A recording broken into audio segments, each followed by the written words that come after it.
Hello students, இன்றைக்கி 12th ஃபிசிக்ஸில் first லெசனில் உள்ள இம்பார்ட்டன்ட் 2 மார்க் 3 மார்க் 5 மார்க் பார்க்க போகிறோம். வாங்க பார்ப்போம். இந்த லெசனை பொறுத்த வரைக்கும் இம்பார்ட்டன்ட் 2 மார்க் பார்த்திங்கன்னா, கூலும் விதியின் வெக்டர் வடிவத்தை எழுதி அதனுள் ஒவ்வொரு குறியீடையும் எதை சுட்டுகிறது என்பதை இந்த செகண்ட் கொஸ்டின் உங்களுக்கு 2 மார்க்கில் கேட்பாங்க.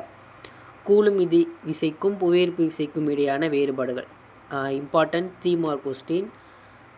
அடுத்து அப்படியே வந்தீங்கன்னா மின்புலம் வரையறு 2 மார்க் கொஸ்டின். மின்புல கோடுகள் என்றால் என்ன, இதுவும் 2 மார்க்கு.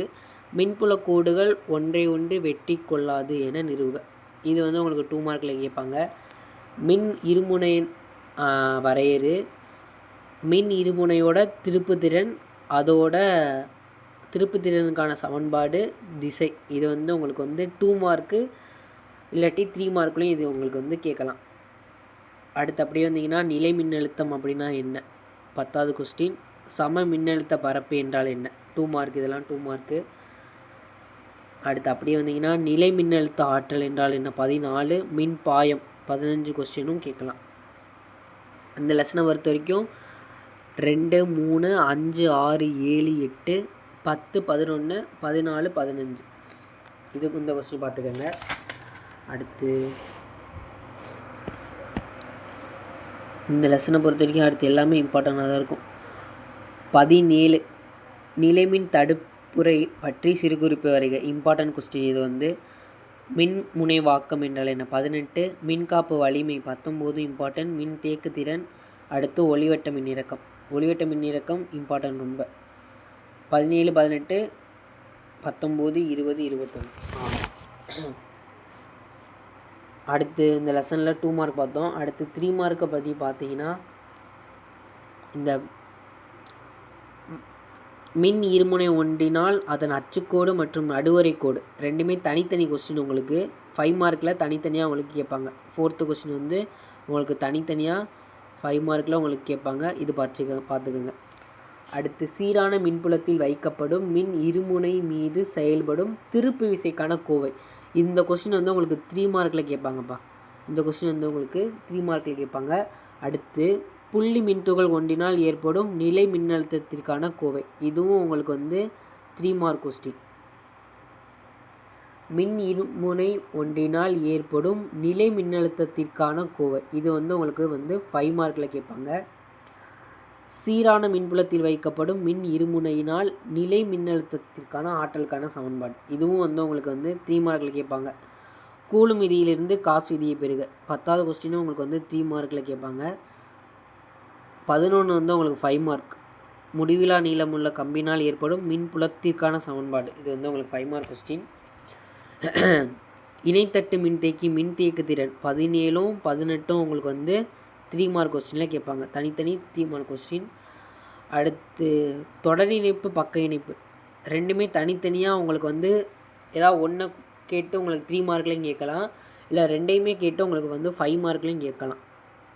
இந்த கொஸ்டினும் இம்பார்ட்டன்ட். அடுத்து வாண்டிகிராஃப், இது 5 மார்க்கு. இவ்வளோ தான்.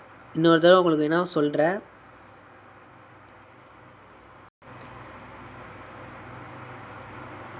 இந்த லெசனில் உள்ள ஃபஸ்ட்டு 3 மார்க் பார்ப்போம். 3 மார்க் பார்த்தீங்கன்னா உங்களுக்கு இன்னொரு தடவை சொல்கிறது 5வது 6வது கொஸ்டின் 3 மார்க்கு, 9, 10 3 மார்க்கு. அடுத்து 17, 18 3 மார்க்கு.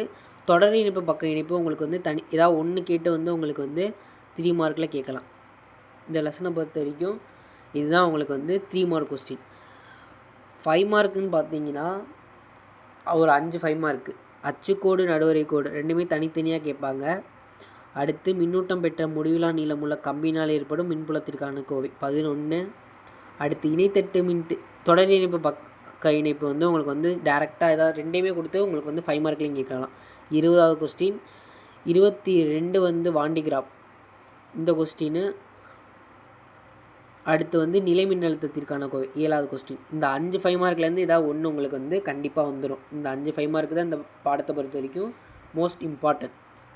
அவ்வளோதான் இந்த லெசனை பொறுத்த வரைக்கும். அடுத்து பின்னாடி சம்முன்னு பார்த்தீங்கன்னா ஃபஸ்ட்டு சம் பார்த்துக்கோங்க. ஃபஸ்ட்டு சம் செகண்ட் சம் உங்களுக்கு இம்பார்ட்டன்ட். அடுத்து அப்படியே வந்தீங்கன்னா third important, 7th sum important. 7th sum அடுத்து 8 வந்து என்ன டயக்ராம் கொடுத்துக்கிட்டு இருக்காங்க. 10 பார்த்துக்கோங்க. 10க்கு அடுத்து அப்படியே வந்தீங்கன்னா 12 கேட்கலாம், 13 கேட்கலாம். 13 ஒரு எக்ஸாமில் கேட்டிருக்காங்க, காலாண்டில் கேட்டிருக்காங்க அந்த கொஸ்டின். அவ்வளோதான். இந்த லெசனை பொறுத்த வரைக்கும் புக் பேக்கில் இவ்வளோ தான் இம்பார்ட்டன்ட். உங்களுக்கு இன்சைட் சம்மும் உங்களுக்கு வேணும்னா அப்படின்னா கமெண்டில் கேளுங்க, அதுக்கு தனியாக ஒரு வீடியோ போடுவோம்.